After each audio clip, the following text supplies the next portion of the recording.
So it's my pleasure now to introduce our first speaker, who's Matt Friedman, and he's going to be talking about standing up against anti-Semitism, which has become a, unfortunately, bigger topic lately.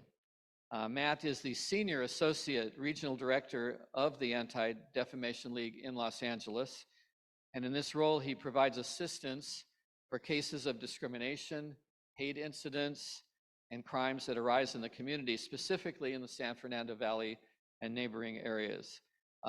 He also oversees ADL's local advocacy and engagement work, which encompasses outreach to government agencies and elected officials and coordinates the Holocaust education programs, including the Michael Leprad, I hope that's pronounced correctly, Holocaust Education Institute.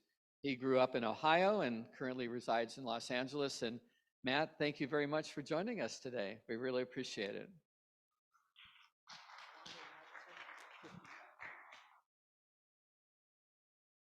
Good morning, everyone. I hope you're all doing well. Get some water.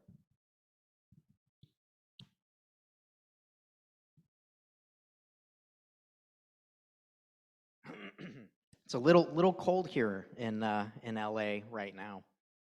Colder than I think we're used to.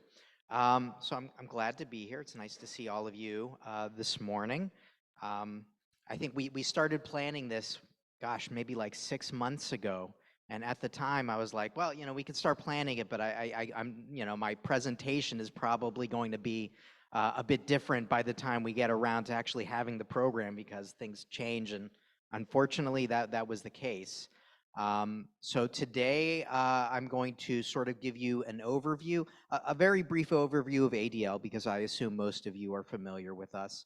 But then I'm also going to talk about the sort of general landscape of anti-Semitism in the US, and including specifically since October 7th, when we saw that horrible attack in Israel and the aftermath. And then we'll also talk about things that you can do as members of the community to sort of stand up to anti-Semitism and hate, some actions you can take, and then I'll be happy to answer any questions. So without further ado, I'm going to begin.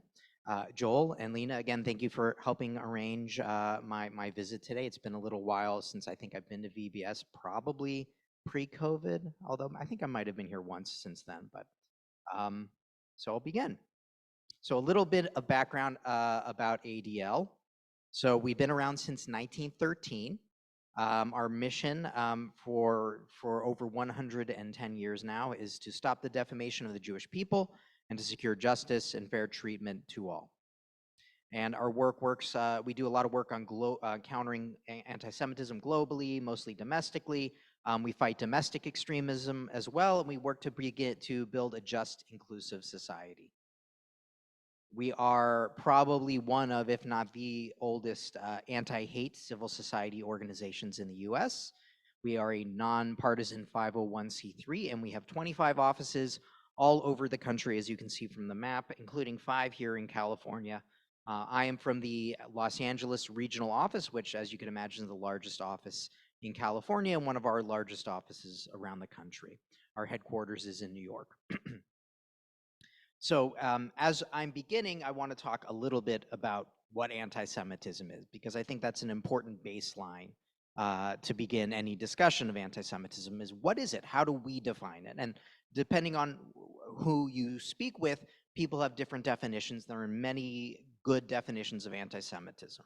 But ADL's definition here is anti-Semitism is the marginalization and or oppression of people who are Jewish as individuals or as a group, as well as those perceived to be Jewish, based on the belief in stereotypes, myths, and disinformation about Jewish people, Judaism, Zionism, and Israel. So some of the most common tropes and myths about anti-Semitism that have been out there for a very long time, deicide, that Jews today and throughout history are responsible for the death of Jesus, right? The blood libel, that Jews are responsible for killing of Gentile children for their blood. the disloyalty trope that whatever country you live in, Jews are not loyal to that country. They're more loyal to, in today's contemporary times, we talk about Israel, but predating Israel, you were more loyal to the Jewish people, some Jewish conspiracy, than what other country you were talking about. Or you were more loyal to like you think about the Dreyfus affair. Dreyfus was a French Jew, but he was ironically in the 19th century, as you think about history, was accused of being more loyal to Germany than to France, right? He was not loyal. The idea of power control, these sort of conspiracy theory that Jews are secretly plotting to control things, the stereotype that Jews are greedy or good with money, and then a more contemporary example is Holocaust denial or abusing the memory of the Holocaust for gain. So these are some of the nefarious, long-standing myths about Jews that we are still finding ourselves facing and trying to combat even today in different forms.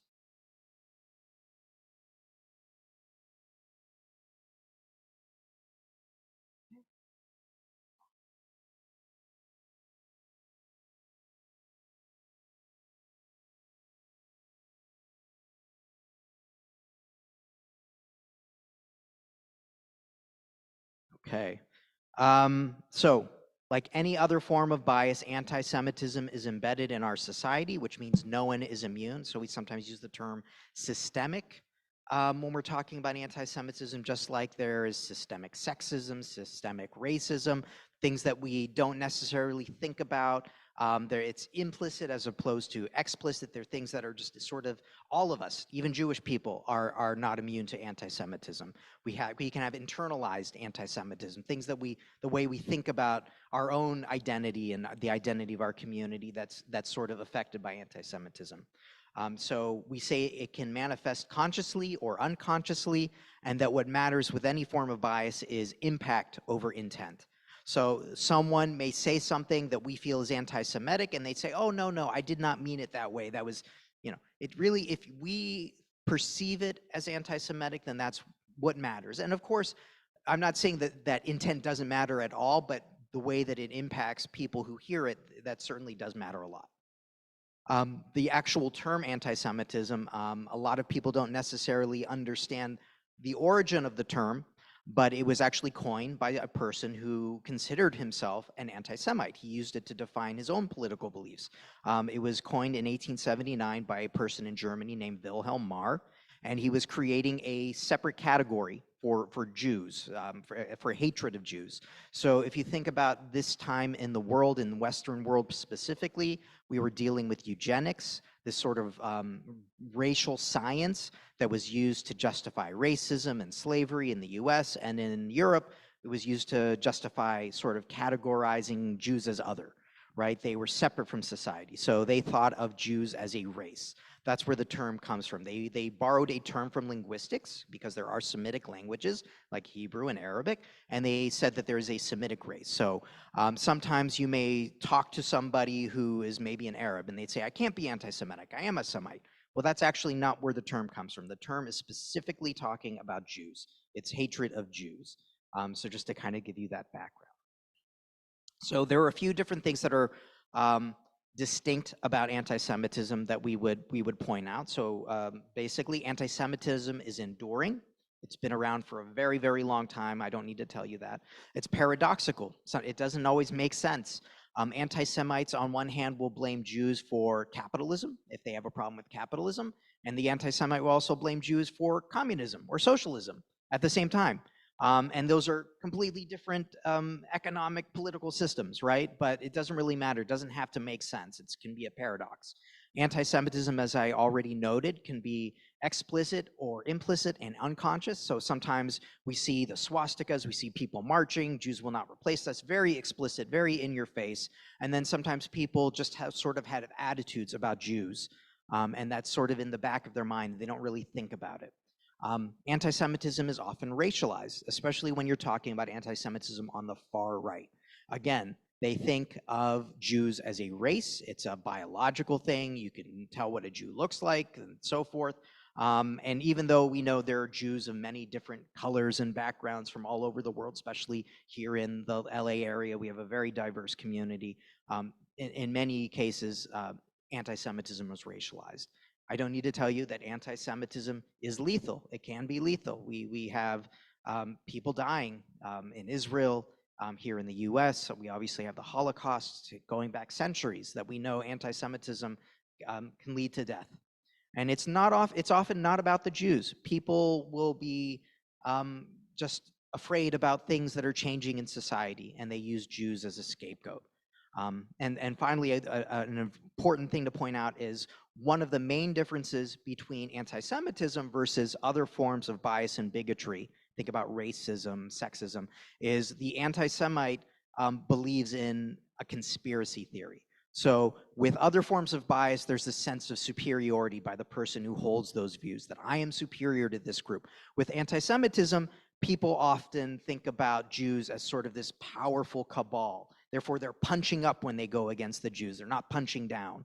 That there's these conspiracies that Jews are behind all these different nefarious things, right? So Jews are behind whatever you think about. If you have a problem with the law, with politics, it's Jews. If you have a problem with Wall Street, it's the Jews. If you have a problem with Hollywood and the media, it's the Jews, right? So that's one of the most distinct forms, one of the most distinct attributes of anti-Semitism is that fact that it's a conspiracy theory. When we saw the people marching in Charlottesville a few years ago, then when we saw the shooting, the murders in Pittsburgh, there was this conspiracy theory, this great replacement theory, that Jews are behind bringing in masses of non-white people into America to change the demographics of this country. That is a conspiracy theory that a lot of these far-right anti-Semites believe. So that's just as an example. And then it leads, as I said, it can be lethal. And here's a quote that I like from the journalist Yair Rosenberg. If Jews are responsible for every perceived problem, then people with entirely opposite ideals can adopt it. And thanks to centuries of material blaming the world's ills on the world's Jews, conspiracy theorists seeking a scapegoat for their sorrows inevitably discover that the invisible hand of the oppressor belongs to an invisible Jew. So what do we mean by that? So I talked about the right-wing conspiracy theorists. On the left, you have people that will say Jews are responsible for racism in policing, right? They will say Jews, and particularly they call it ADL as training police to bringing police to Israel, right? And that's where they learned to be racist, as if racism did not predate the state of Israel, as if racism has not been part of our society for centuries. But they find a way to blame Jews, or they find a way, they will say it's Zionism, it's Israel, but we know what they're talking about. People who embrace conspiracy theories to explain their problems lose their ability to rationally solve them again. So, and here are some examples again, as I've talked about police on the right and the left. If you have a problem with whatever group you can use, whatever philosophy, whatever issue in society, conveniently the Jews can be there to take the blame. So we at ADL are very strong proponents of using facts and figures to sort of help define our problems. So we need data. We say data drives policy. So we have been collecting data on anti-Semitism for a very long time, and I think it's very important to keep track of these things so we have a sense of trends, we see what's happening. We have something called the Audit of Anti-Semitic Incidents, which we have been doing, not since ADL's founding, but only since 1979, so a little over 40 years now, where we basically try to get numbers every year. How many anti-Semitic incidents happened in a given year?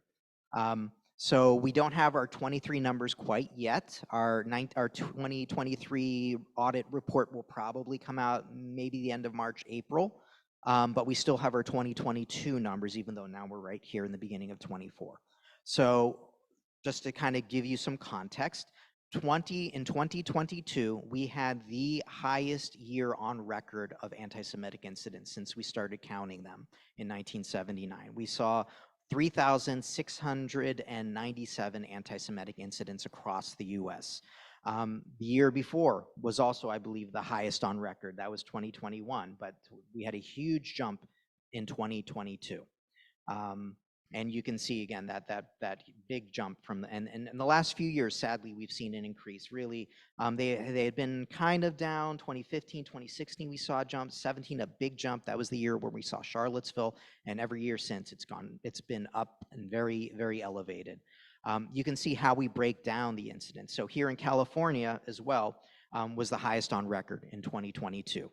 We had 518 anti-Semitic incidents in the state of California in 2022. And the way we break them down, you can see from the graph on California, is we break them down by incidents of harassment, incidents of vandalism, and assault. So any given year, the highest number of anti-Semitic incidents that we will see will be incidents of harassment. And so those can include criminal harassment, but most of those are what we would call hate speech, which is still free speech.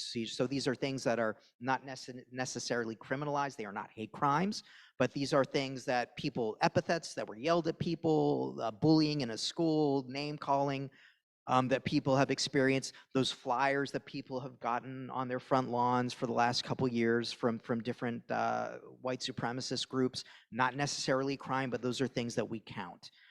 That's sort of hate speech. So that's always the largest category. Then vandalism, which is a huge problem and continues to be, and then assaults. And when we say assault, that's a very broad term that we're borrowing from law enforcement, which can include pushing, shoving, hitting, stabbing, and murder as well. So that's a very broad term. So we saw a 41% increase in all of these types of incidents here in California between 21 and 22, and a huge jump, again, nationally from 21 to 22. And here you can see in 2022 where we saw the most incidents. So the states that are dark navy are the states where we saw the most incidents that year. And then the lighter blue or the second highest level and so forth. So the state where we see the most anti-Semitics and incidents, and that's pretty much the same every year, is New York. Last year, or I should say 2022, because it's 24 now, California was number 2. So usually it's New York, New Jersey, then California. So in 2022, it was New York, then California, then New Jersey that year. So we're still working on our 23 numbers, and as I said, we'll have those pretty soon. But you can see we typically have the most incidents reported to us in states where we have large Jewish populations, which shouldn't surprise anyone. So New York, New Jersey, California, Florida, Texas, Michigan, Illinois, so forth, Pennsylvania. And nationally, this is the breakdown that we saw, again, year to year, harassment being the largest category, then vandalism, then assaults, and that was the national numbers. And you can see from the last 3 years of the report, 2021 and 22. So the Los Angeles region, of which I'm a staff member, includes LA County. We include San Bernardino, Riverside, and Kern counties as well. So this is a 5-year graph just showing you how our numbers looked locally. They went down briefly from 18 to 20, and then 21 increased, and then we had a big increase last year, or 2 years ago now, in the LA region. So we had 237 anti-Semitic incidents in the LA region in 2022. So that, again, the breakdown is typical. Most of them were incidents of harassment, verbal things, flyers, things like that, then vandalism, then assault. And the bulk of those, of course, were LA County, as you can imagine. But we do get a fair amount of reports from Riverside County in particular, Palm Desert area, where there is a larger Jewish community, especially this time of year. So just to give you, doesn't look how it looked like on mine, but basically just to kind of give you a sense of not just our statistics. So the FBI also keeps track of hate, but they keep track of hate crimes specifically. So ADL is keeping track of anti-Semitic hate crimes, but we're also keeping track of anti-Semitic hate incidents. So our numbers are going to necessarily be larger than when you're talking about what government typically tracks, because they're not usually tracking incidents. They're only tracking crime. So the FBI hate crime numbers, you can see in 2022, when you're talking about motivation by religion, so people that were victims of hate crimes based on their religion, anti-Jewish hate crimes were 55% of all that category total, right? And all other religions were 45%. So, and that's typical year to year that we see the vast majority of hate crimes across the country. And last year in 2022 was also, I believe, one of the highest record numbers for hate crimes nationally. And I think it might have been the second highest level that they've recorded of hate crimes versus Jews in 2022 as well. And we're only 2% of the US population, but when it comes to the share of hate crimes targeting by religion, we are 55%. And again, all hate crimes nationally, we are 10% of all hate crimes. So all 10% of all hate crimes across the country were directed towards Jews in 2022. And again, that's 5 times our number of the population, since we're about 2% of the population. So from 21 to 22, we saw a 37% increase in hate crimes against the Jewish community, according to the FBI statistics, which are, again, those are crimes, those are only criminal incidents. So again, vandalism, assaults, things like that. In California, we also track hate crimes. So these are from the Attorney General's office. And we don't, again, have our 23 numbers yet there either. Reported hate crime in California increased 20% overall in 2022 from 2021. Anti-Semitic bias events rose from 152 in 21 to 189 in 2022, which was a 24% increase. That was a 24% year to year in California. And after race-based and anti-LGBT plus hate crimes motivated by religion are the largest category, and anti-Semitic hate crimes were over 62% of all hate crimes motivated by religion. Again, so 55% of anti-religious hate crimes nationally were anti-Semitic. In California, they were 62% of all hate crimes motivated by religion. So anti-Semitic hate crimes overall were about 11% of all hate crimes in California in 2022. That's from our Department of Justice. So at the federal level, Jews are 10% of hate crimes. At the state level here in California, 11% of all hate crimes total. So since October 7th, what have we seen? We have sadly, as you can all attest to, you can look outside, you can see things in our community, on TV, on the internet. We have seen, the most recent data we have, which was about a 2-month snapshot, we saw many hate crimes. You can see on this map, this is from our website, where we've seen most of these anti-Semitic incidents and anti-Israel rallies since October 7th. We've seen a lot of rallies. Those are the green dots that have overt anti-Semitism, anti-Zionism, or expressions of support for terror. We've also seen incidents of vandalism, harassment, and assault. We have one death that we can attribute to October 7th here in the US. That was the gentleman that died after he was struck by a megaphone in Westlake Village a few months ago. So we've seen a horrific, just astounding level of anti-Semitism since October 7th. So in the about 2-month period, October 7th to December 14th, our Center on Extremism documented over 2,000 anti-Semitic incidents of assault, vandalism, and harassment across the US. So that's about 34 incidents a day that we've seen in that 2-month period. So that is a 337% increase from the same period of time in 2022. That is a huge number. It's astounding, and we feel it. We all feel it. Of the incidents, we've seen 40 incidents of physical assault since October 7th here in the US. I'm talking about anti-Semitic incidents. We've counted 337 incidents of vandalism and 749 incidents of verbal or written harassment that people have seen and experienced and reported to us, and 905 rallies that have included anti-Semitic rhetoric, anti-Zionist, or support for terrorism against Israel. On college and university campuses, we have recorded 400 anti-Semitic incidents in that 2-month period, compared to only 33 during the same period last year. And while the motive behind some of the incidents was unclear, that they could have just been a swastika or a dirty Jew, things like that, at least 1,411 of the incidents that we counted, which were over 2,000, could clearly be linked to the Israel-Hamas war. So as we've said before and as we've known and experienced, what happens in the Middle East and Israel does not stay there. It impacts everybody here in the US, the Jewish communities, and other countries as well. So in addition to attacks against Jewish institutions, against Jewish schools, synagogues, I don't have to tell you at VBS about the bomb threats that you've had.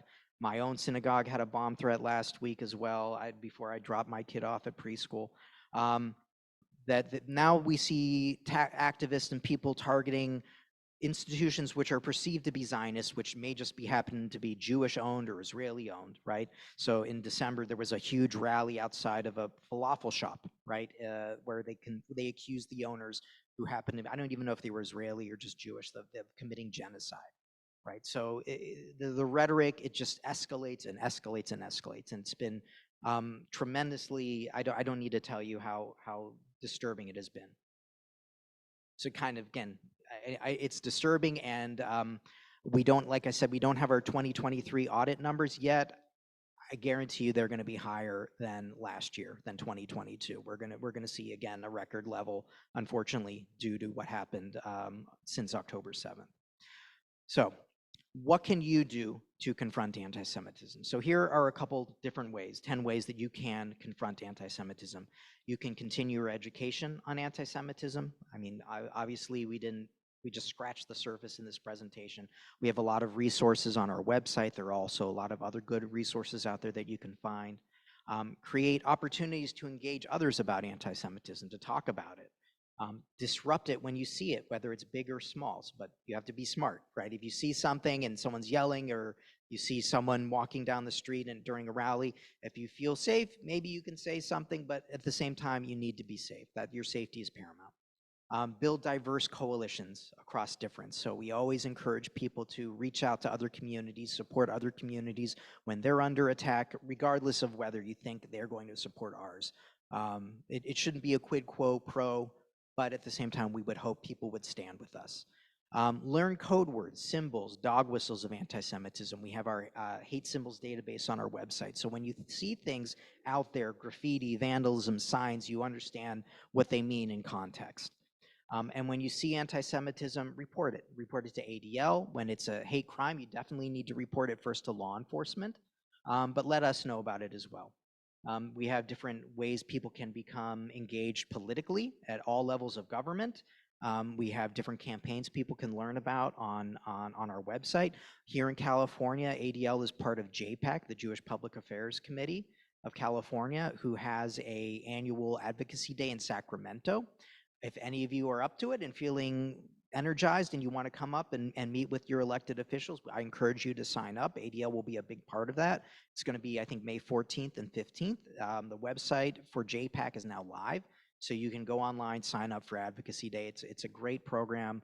I encourage you to come. It's not just ADL, it's us, it's the Federation Systems, it's AJC.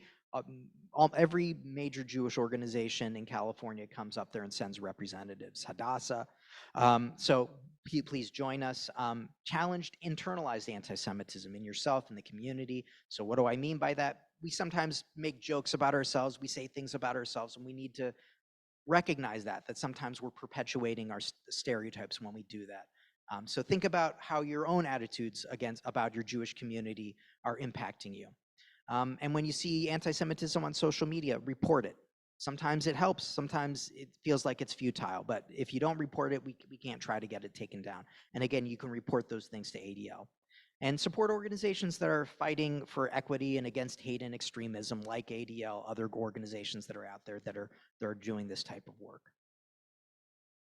So I just want to make sure that you understand you are not alone. ADL is here as a resource for you. We are here to support you, the community. We've been doing this a very long time. I've been at ADL myself. It'll be 20 years later this year. So we're here. We're here to support you. I like this image right here from the rally. I think that was in November in Washington, D.C. Just all those ADL was there. A lot of people were out there just to show that you're not alone. We have our website, We Stand With Israel. That's just, if you go to adl.org, you can get to this landing page. It has a lot of different resources that are out there. These are some of the recent reports that you can see about anti-Israel chants and so forth. Here's some other examples about campus anti-Semitism, about BDS, things that you can see. And just so you know, it's not just the Jewish community that's targeted right now. The Muslim community, sadly, is being targeted as well. We have a lot of other resources on our website just showing you that if you experience anti-Semitism, if you see things online in the community, again, you can report it to us.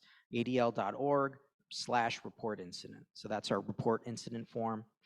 If you have grandkids, kids, family members that are on college campuses right now, we have partnered with the Brandeis Center, with Hillel, and with Gibson and Dunn to launch this website called legalprotection.org. And so we have the call, Campus Anti-Semitism Legal Line, you can also call it, where people can report campus anti-Semitism. So we're looking at college campuses, what's happening, what people are experiencing. We're exploring potential Title VI lawsuits at different campuses. So people can report these incidents to us. They will get a call back from someone. They will ask questions, and it's an opportunity that people can really get out there and we can help people legally. Again, some different resources that we have. So I think that is the end of my formal presentation. I'm happy to answer any questions if we have time. Okay. So yes, thank you, Matt. So we do have time for questions and conversation. So I'm going to pass the mic so the people on Zoom can hear you too. Good morning. Thank you very much. Excuse me.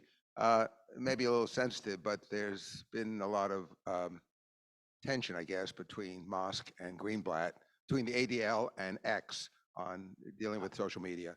And I guess Musk is trying to resurrect his image by going to Israel, and he's soon going to go to one of the concentration camps. But you know, PR is such as it is. What is the status between ADL and its efforts to have social media generally and X specifically, what's the euphemism, moderate its hatred online?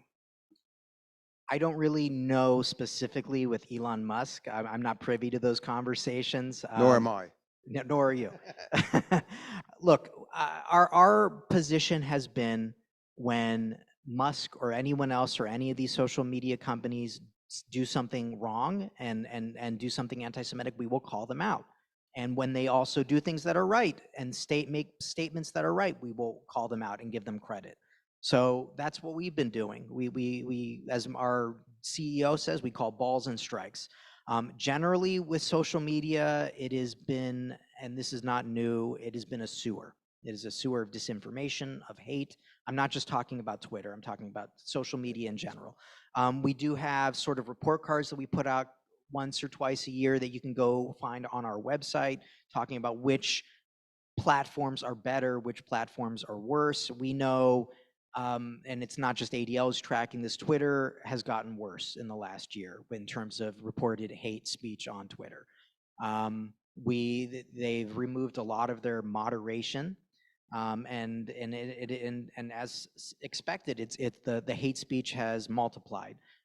We hope they can do a better job. We want them to do a better job. One of the things we've been doing here in California is we supported legislation, and we helped write legislation that your assembly member here in Encino, Jesse Gabriel, introduced last year called AB 587, which basically is just about transparency in social media. So we're just basically making sure that social media companies of certain size, large ones, are, if they have policies on hate speech and disinformation, that they let us know what they are.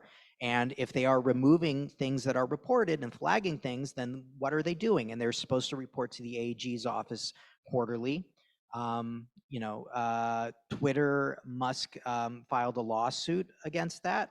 So I don't know what the current status is, but we are trying to, we've tried talking to them. We want to work with all of these different platforms to resolve a lot of these issues. They are able to, police speech on their platforms. This is not government.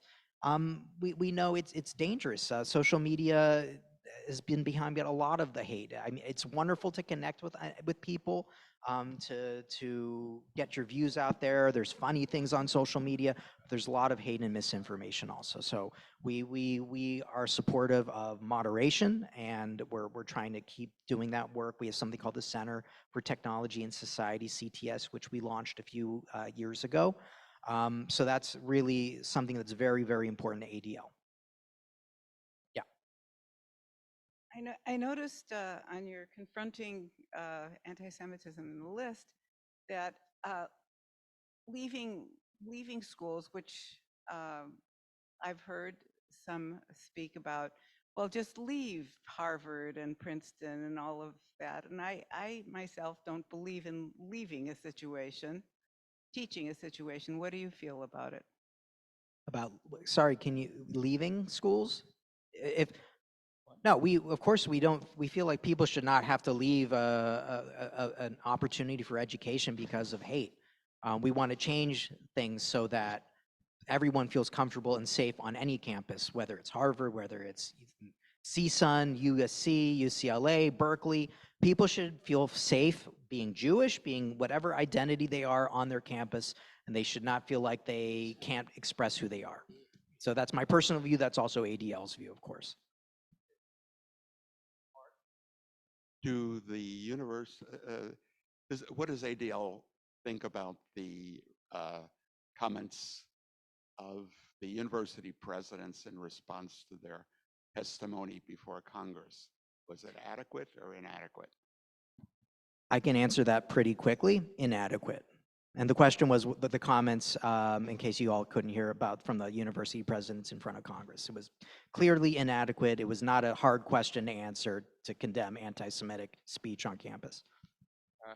Excuse me, do you have a list of the universities around the country and how many incidents are taking place in each of them? We have our database. I don't think we have published like a list of how many have happened at every particular university. That's a good question, but we do keep track of these things. So we break them down by like K-12 incidents, campus incidents, and you'll see that in our reports if you look at some of our audit of anti-Semitic incident reports. And when we have the 23 report, you can also see it, like the broader categories. But then we also, of course, we recognize and we speak out against, you know, high profile incidents when they do happen at particular campuses. My guess is late March, early April for 2023, but you can still go online now and you can see our tracking so far since October 7th as well. The most recent data, which is the stuff I talked about earlier, was from October 7th through like December 14th, what we've seen. And I suspect we'll have another report just talking about anti-Semitic incidents since October 7th, probably in another week or so. So it seems like once a month we're putting those updated numbers out. Yeah. Yeah, I just want to find out what relationship the ADL has with local governmental entities. And the reason why I ask is my former employer from the county of Los Angeles, there have been some incidents and examples of where employees of that department have come out with some specific anti-Semitic statements and beliefs that were put on the internet and have been expressed within the office. So if it's a county of Los Angeles issue, or that's where my former employer was or is, what relationship does the ADL have with local governmental entities? We work very closely with local government entities. We work, so LA County, we actually get funding through LA County to work on hate issues through I think it's actually through the senior department now. It's through the County Commission on Human Relations, which has been folded into other departments as well. But we work very closely with the supervisors. Since Lindsay Horvath has been elected for District 3, I think there's been 2 motions that she's introduced about condemning anti-Semitism, standing with Israel. So we were very appreciative of that. And the Board of Supervisors, right after October 7th, took a unanimous vote to support Israel. So we work very closely with them. We have good contacts with all the supervisors as well. If there's the county government, as you know, is massive. It's huge. So if there's issues at particular departments, I would encourage people to report them to us so we can reach out. We can't work on an issue unless we know about it. So I don't know which specific department you're talking about or what statements were made, but if you see them, you can go to our website and report it. If you have colleagues that are still employed there that are disturbed by these things, please let us know. I mean, people basically are allowed to say what they want outside of work, but if it has an impact detrimentally on their work environment, on the people they're serving, then it can be a problem. And we want to make sure that we can address it. Matt, I've got a question.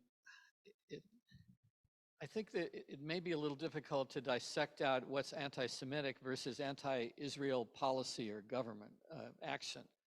How do you define that or determine that? Somebody can be opposed to what Israel may be doing, but that doesn't necessarily make them anti-Semitic. No, of course not. Of course not. But then again, there may be times when they're blended, Right. Look, You're next. I think clearly you can be against the policies, the actions of the government of Israel, just like you can oppose the policies of any government. You can criticize any government. It does not make you anti that state, that country. However, when we see, I'm sure many of you have heard Natan Sharansky's sort of shorthand before the 3Ds: demonization, delegitimization, and double standards, right? So when you see those reflected in people's comments, so they're demonizing Israel. So for example, when we talk about how enduring some of these tropes are, there was an article, I think last week, in the Washington Post that way down at the bottom, and someone contacted us about it, and I saw it, and I think we're writing to the editors now. It said, and it's an unverified claim from Palestinian sources that the bodies returned of Palestinians were missing organs. So this idea that Israel and Jews are harvesting organs from Palestinians has been around for several years now, and we see it in the Washington Post, unverified. So why did they report it? So, I mean, that just kind of shows you as an example of demonizing Jews, the blood libel, taking blood from Christians, right? These are things that we see different forms of over the centuries. So that would be an example of that's not legitimate criticism of Israel. That is demonizing Israel. That is demonizing Jews. We now also, we would say, generally, anti-Zionism is anti-Semitism. It may not be the intent behind someone's anti-Zionist views, but certainly the impact, the way it manifests itself and the way it gives comfort to true anti-Semites, we have a problem with anti-Zionism. Unless, there are people for religious reasons within our community we know are against the modern state of Israel. We're not really talking about those Haredi people necessarily, but if someone is only against the existence of the only Jewish state in the world, and we say, well, what other states do you feel should not be around, and they can't really name any, then we think that's probably motivated in part by anti-Semitism as well. Yeah. Okay, anti-Semitism has been for centuries, and we know it was religiously motivated.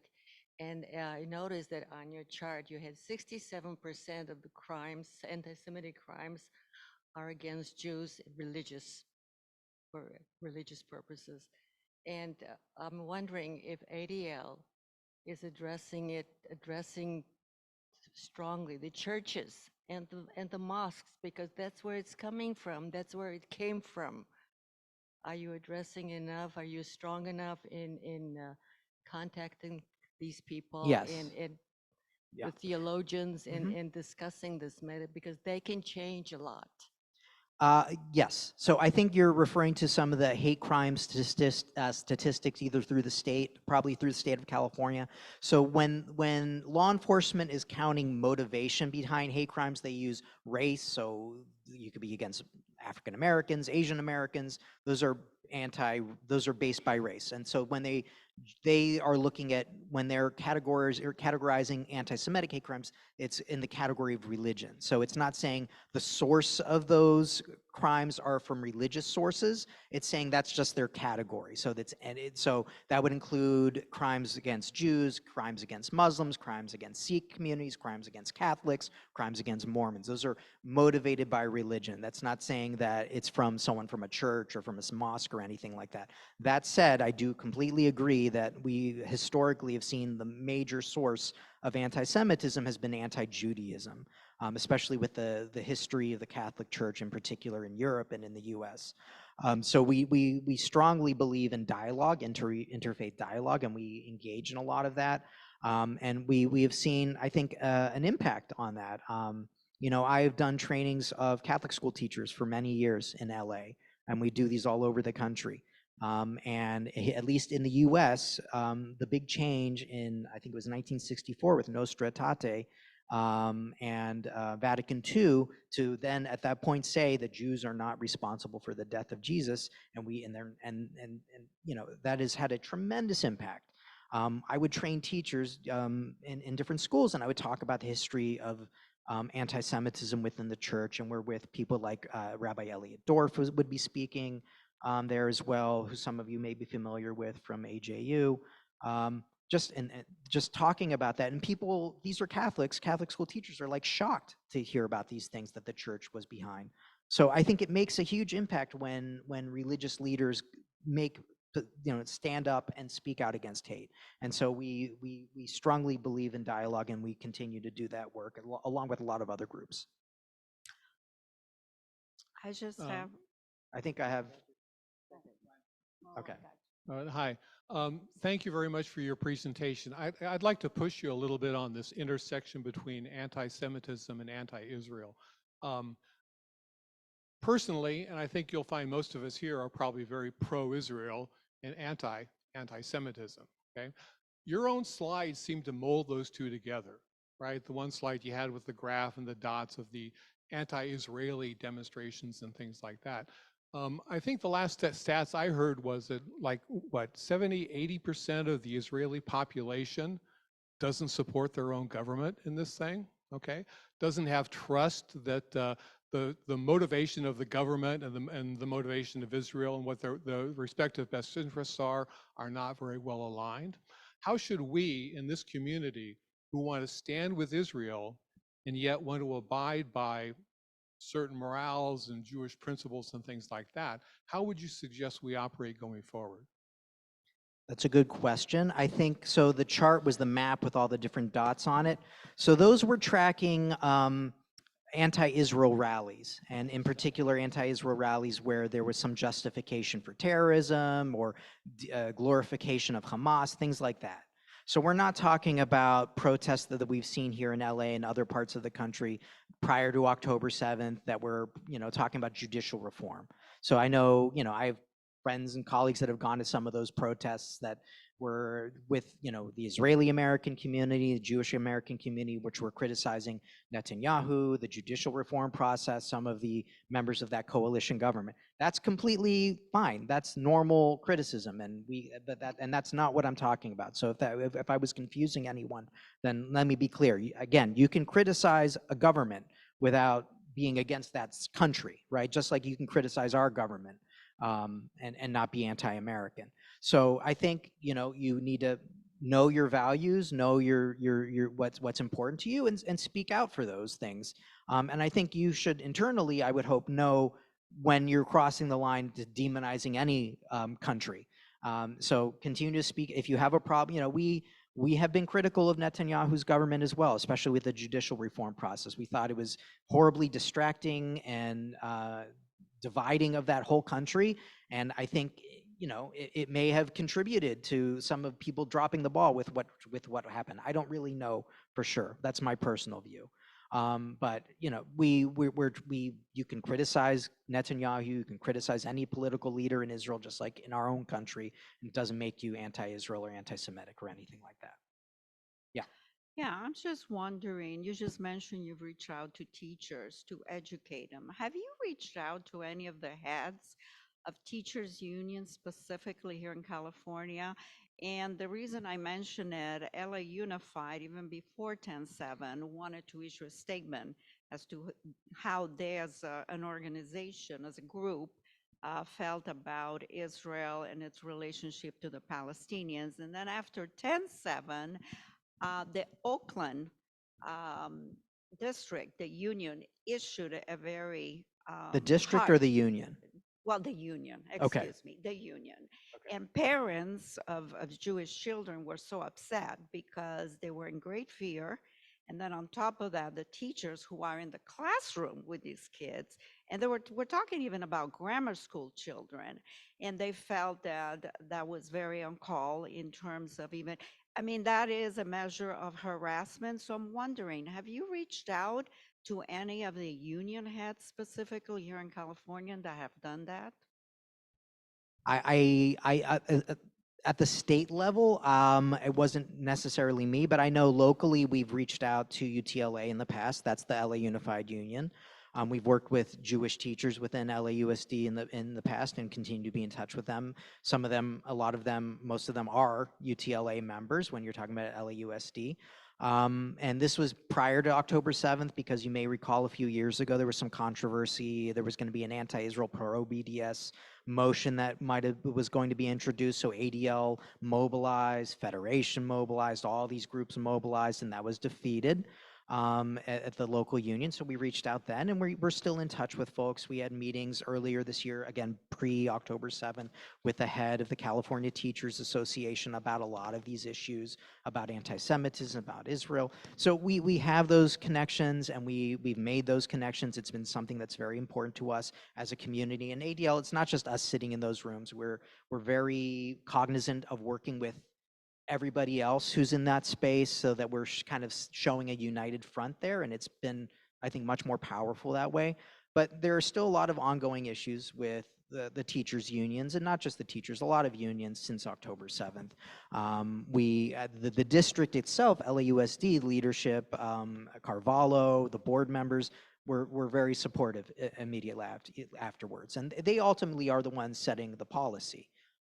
But I don't think we saw such strong statements from UTLA. I don't think they made statements either way.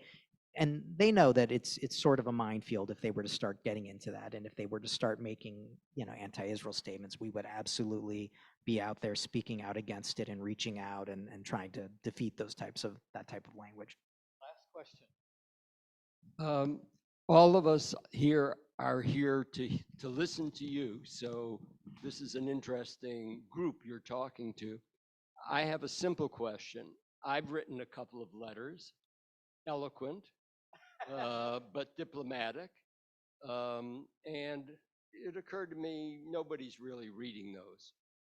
And so I wonder, what's more effective, to keep writing your elected officials or the heads of companies or universities, or contacting you, that is your organization, ADL, so that you can bring resources to a response that individual letter writing, frankly, I don't think works?